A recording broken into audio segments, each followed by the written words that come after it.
Welcome to Undrafted Hockey Fan. We are talking about the Colorado Avalanche today. And honestly, I thought this was going to be a hard video to do. It actually is not that hard because this team is stacked and they won the Stanley Cup like not last year but 2 years ago. And a lot of the same pieces are there. A lot of the core pieces are there. And so we're just going to go over some of the team and why I'm still impressed and why I'll spoil it already. I think they're going to be second, maybe first in the division, and it could be them or Dallas. To me, I think there's a great. Looking at this actually now that looking at their depth chart and everything, I think that I still like Dallas's depth better, but I think the star power on Colorado's higher, right? And I also like the goalies I like Ottinger better than I like Georgiev. So, and his stats are better. I think their save percentage are almost exactly the same, and his but goals against average for Ottinger is better.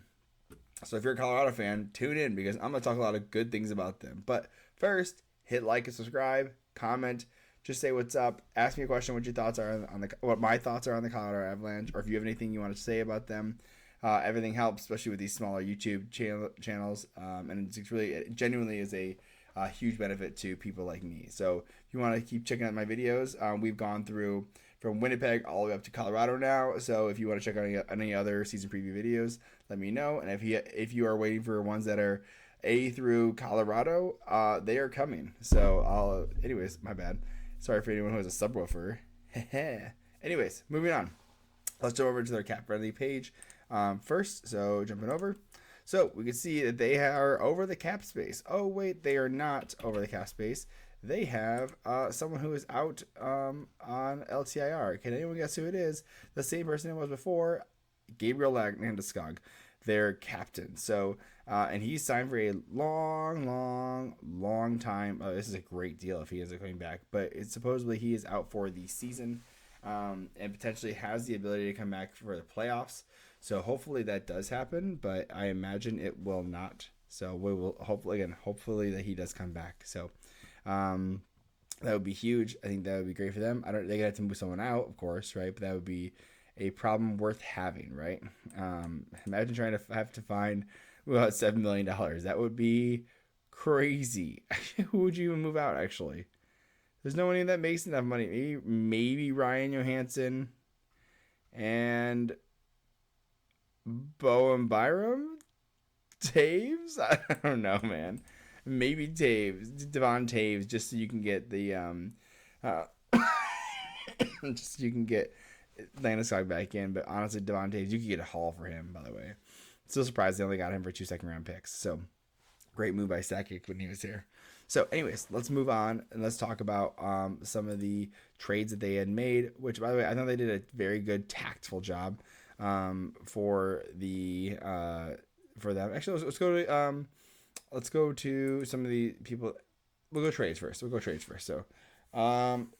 most of the people that they traded for at the deadline they did not keep, but this is one they did. They traded Alex Galchenyuk for half retained Ryan Johansson, which I thought was good. It was a smart move.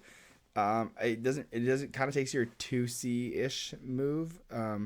Ryan Johansson is a great player. Where is he going to line up? Yeah, so he's going to be your 2C in this case. 6'3". I mean, for a $4 million player putting up half point per game. I think he'll thrive a little bit better on the Colorado Avalanche. You're still trying to find that guy that's going to replace Nazem Kadri. You're just not going to find him. Again, if you have Landeskog come back, you can play your center role. But really, you're waiting to try and fill in that spot. And I think Ryan Johansson is kind of he's a stopgap at this point. And if Landeskog can come back for the playoffs, so. But I think it's for $4 million. It's a pretty good pickup for a guy who is. I think he scored a pretty good amount of goals too. So I think I like that pickup. So that's smart. This is, to me, one of their best moves. I loved this move. Actually, it was this move and this next move. We're gonna go with this one first. Alex Newhook moved out. Did not perform to their expectations of what they needed him to do. This is the second line center they were looking for. So moving out for a junior player, a first round pick, and a second round pick. Awesome, phenomenal, right? So you're thinking like, oh, maybe they're gonna use this first round pick and flip it. Oh wait, they traded it to the Tampa Bay Lightning. Oh my God, they picked up Ross Colton. That's amazing. Must have sent over that first round pick. No, they didn't. They sent the second round pick, so they still got the pick in the first round. Mind you, they're only 6 picks away.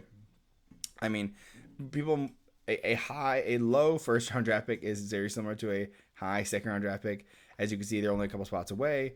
So, but they did get they were able to take the second round pick and move it out to Tampa Bay Lightning. So that was huge. That was a great pickup. I thought that was really smart by them. And then picking up Ross Colton. I mean, that's a great player. Again, someone you didn't want to keep Newhook. He just wasn't thriving on the team. And again, Ross Colton, who did thrive with the Tampa Bay Lightning, and I believe he actually won the Stanley Cup with them too. So that's a pretty good pickup in my opinion. So let's go over some of the transactions, some of the losses. Actually, I want to go over some of the things that they, some of their losses and some of the people that they had picked up, just so we can kind of get a better idea for these guys. So they lost JT Comfort. There was their second line center, had huge minutes, right? Now he's playing for the Red Wings. I like Matt Nieto. He was playing for the Sharks, but didn't get another offer. Jonathan Drouin, good pickup. And the reason I'm gonna jump over to my main screen here. The reason this is a good pickup is because Drouin and McKinnon played in juniors together, and they had a huge. If you haven't checked out Nyquist's YouTube page, he talks about this all the time. He watched, I think it was the Halifax Mooseheads, I believe they played for. Drouin and McKinnon were monsters, putting up tons of points, and this is one of the reasons that Drouin went high as a high draft pick. Plays well with McKinnon, and so if you can re-spark that chemistry with McKinnon, boom, that'd be massive. So I'm really hopefully they can get the Drouin, they can get something out of him, man. I think he could be like a 50-point player, 50 to 60-point player. Actually, where was he at before? Drouin, 29 points, 58 games. So yeah, easy half point per game. So if you can get him 50, 60 points, that would be a huge bounce back for him, and get him a better contract too, right? He needs a bounce back. So Darren Helm was gone. Eric Johnson, Cogliano, but he re-signed, so no big deal there. They extended Bowen Byram, good pick. They actually signed Jack Johnson, the monster, Jack Johnson, which is super exciting. So I like that. They ended up signing Ross Colton to that 4-year deal. I don't know this guy. Extended Ben Myers. Yeah. So and then to Tom Tatar, sweet pickup for $1.5 million. That was a great pickup. I'm super impressed with that. So I like what they did there. So let's go over the team. Again, I'm going to rapid fire this. I mean, you know they're good. If you're a Colorado fan, you know what they got, right? I mean, Lehkonen, McKinnon, Rantanen. Again, what I said before, I would actually move Lehkonen down to the second line and move Drouin up. You want to see that chemistry spark, right? If you can get a great player out of Jonathan Drouin and really get him to pop up for like 60, 70, 60 points would be huge for him. I think that would be monster. I think that would bring out a ton of confidence. I think it would be beneficial for the team as a whole, right? And then you get your second line even better because you're having Arturi Lehtinen and you have Ryan Johansson as well as Valeri Nichushkin as your second line. I think that would be way better. I think that's so much smarter. I think that would be. I mean, look at these numbers, by the way. Look, I mean, imagine if Drouin got a little bit of this love, that 111 points, 105 points. Imagine you put up like 60, 70 points on this. Bo, dude, come on. That'd be nuts. That'd be sweet. So that's my opinion. I think that was the smartest thing for the team to do. So we'll see if that happens. Again, Ryan Johansson had a point per game. Again, you're not about Valeri Nichushkin. Holy smokes. 0.89 points per game. Good for him, man. Played a ton on the power play, I guess. But again, Ryan Johansson's going to get more playing time, so hopefully he can get those numbers up, as well as Drouin getting his numbers up as well. This top six is going to look sick. Miles Wood. This is a long contract. I think it was it's a 6-year contract at $2.5 million. I mean, maybe the AAV, but the term, holy smokes, that seems like a lot for a guy like him. Mind you, he is 28 years old, so he's probably looking for that bag of getting money. So this is just a way of them being like, hey, we'll just extend him out. McKinnon's 28. This will take him for another till he's 34. So it'll just take him for a long time. So this is just a way of like, if we move out the contract later, it'll be cheap. It'll be cheap per year. Cheap. And if they need to buy it out, it'll probably be even cheaper to buy it out because it's not very expensive per year. So that would be the smarter move. So Ross Colton, good pickup. Again, I think he's going to perform well, especially as that third line role. Tom Tatar, what a great pickup at $1.5 million, utilizing that cap space, being like, hey man, we want to keep you, we want to give you a cup. Look at this. Over almost point 0.6 points per game. Great. That's a great move. I like that a lot. By the way, sorry, I usually don't speak like this. I speak this fast typically. I'm just sick right now, so a little more congested than normal, right? And then your bottom three, it's fine. Ben Myers. It's not gonna be Ben Myers down here. It's gonna be probably Olofsson. And then, well, I guess Myers is the only center, so maybe it is him. But I'm not super feeling that that fourth line, but it's okay because you know why? You got Devontae's and you got Cale Makar making monster moves. Look at this, over a point per game for Cale Makar, a monster, perennial Norris candidate till he dies. Phenomenal player. I mean, he's just so great. I mean, you have Bowen Byram, Samuel Girard. There was talk about moving out Samuel Girard. But again, I think this is great. Jack Johnson, the rock star, the monster, your veteran leadership, and Josh Manson as well. That's not terrible production, but only 27 games getting injured, so that is a bummer for them.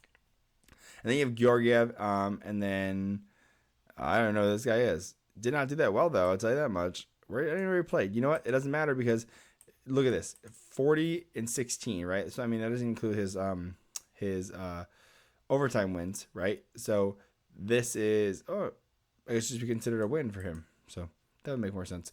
Anyways, it's just considered a win for him. So he played 56 games. That's all you need. You just need him to play 56 games and be the real reason they go into the playoffs, and just need a backup at 6'4", 210 pounds. He's an RFA too. Look at that.